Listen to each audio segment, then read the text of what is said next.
del Crotone, no? Questa squadra ha un tridente importante, ma buoni centrocampisti che si sanno inserire, a Galardo che è un regista davanti alla difesa che calamita il gioco, ha una linea difensiva che lavora bene, soprattutto ha grande fiducia nei propri mezzi, non a caso sta facendo una grande partita in casa di una super squadra come il Verona.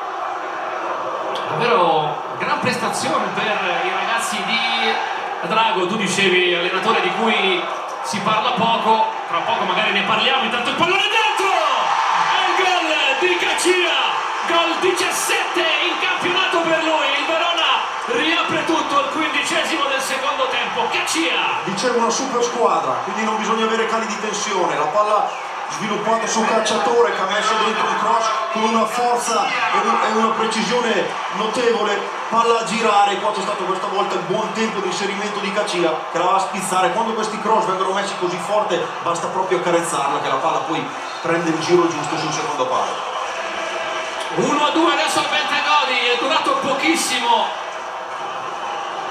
Durata pochissimo la gioia per il doppio vantaggio del Crotone, il Verona di nuovo dentro il match con il gol numero 17 di Cacia. Diciamo che il gol che riapre la partita l'ha preso un po' troppo presto il Crotone, fossero passati una decina di minuti sarebbe stato più difficile, anche perché perde il fiducia il Verona, invece così torna tutto come qualche minuto fa. Però il Verona avendo sbloccato il suo uomo migliore, no? Che è Cacia proprio come punta, come finalizzatore, crea qualche problema anche psicologico alla difesa del Crotone. Abruzzese mette fuori,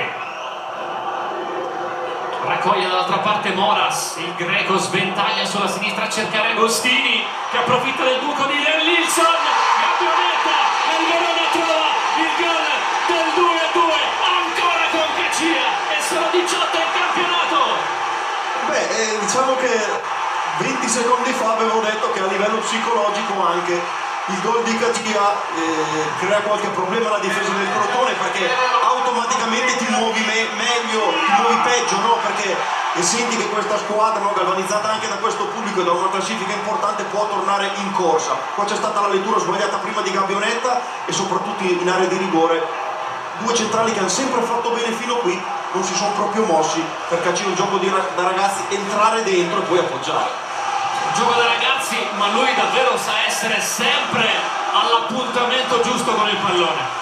Questa è una partita che sta andando in una direzione come può cambiare in pochi minuti. Ripeto, ha preso troppo presto il gol del 2-1 il Crotone per cercare poi di...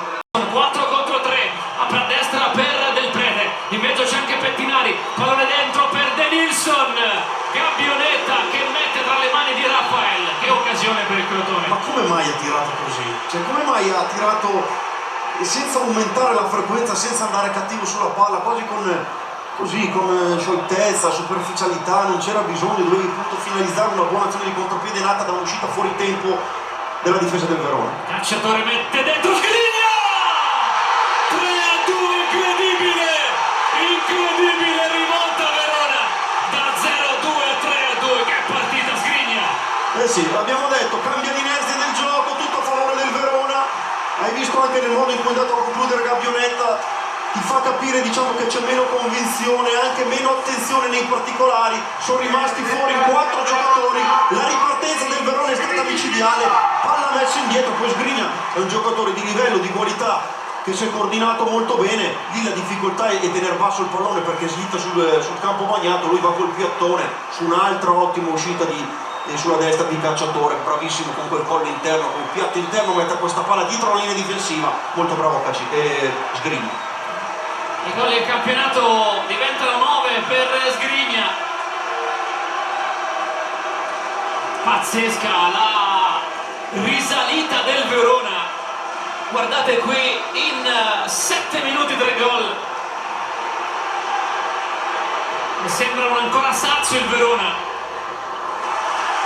E poi sentirete il pubblico del Bentegodi come stia spingendo, come stia caricando e caricandosi.